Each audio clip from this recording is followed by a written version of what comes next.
I will fight. Satu, struktur dasar gerakan. Struktur dasar gerakan adalah fase-fase gerak yang selalu ada dalam setiap pelaksanaan gerak.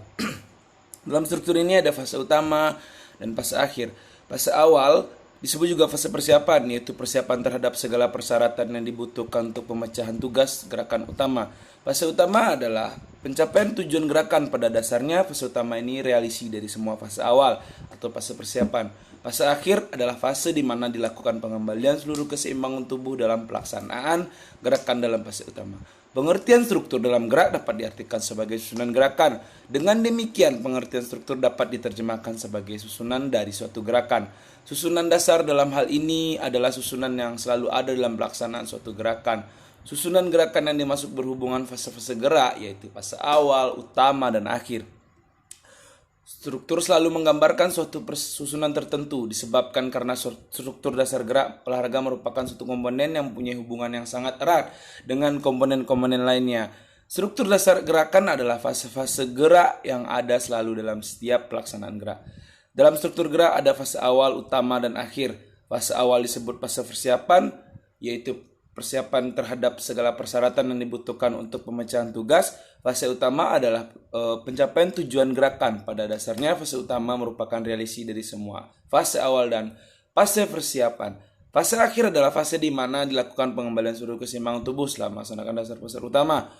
Struktur dasar gerak adalah fase-fase gerakan yang selalu ada dalam setiap pelaksanaan suatu gerak. Struktur dasar gerakan adalah gerakan yang selalu ada dalam pelaksanaan gerakan. Fase gerakan adalah tahap-tahap pembahagian dan serangkaian fungsi tertentu untuk mencapai tujuan gerakan.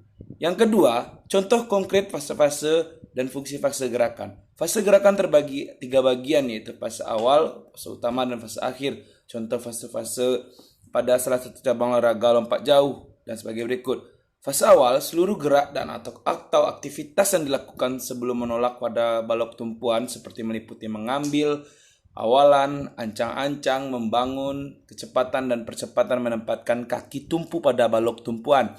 Yang fase utama, seluruh gerakan aktivitas yang dilakukan untuk mendapatkan hasil lompatan yang terjauh, melompat, melayang, menjaga keseimbangan terjadinya aktivitas yang kontraproduktif.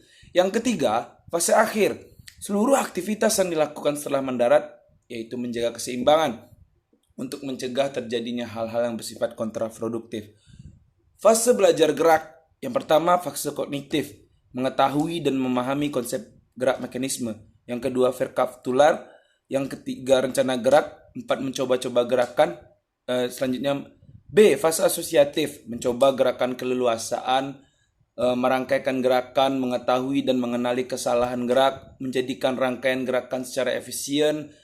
C, fase otonom, pengulangan gerakan secara teratur, kelancaran dan kebenaran dapat ditingkatkan tetapi tidak secepat fase sebelumnya.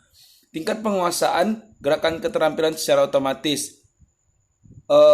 Fungsi fase gerakan dalam melakukan gerakan-gerakan fase, gerakan juga berfungsi sebagai satu, fase awal disebut dengan fase persiapan, berfungsi untuk mempersiapkan secara optimal segala persyaratan yang dibutuhkan untuk memecahkan tugas.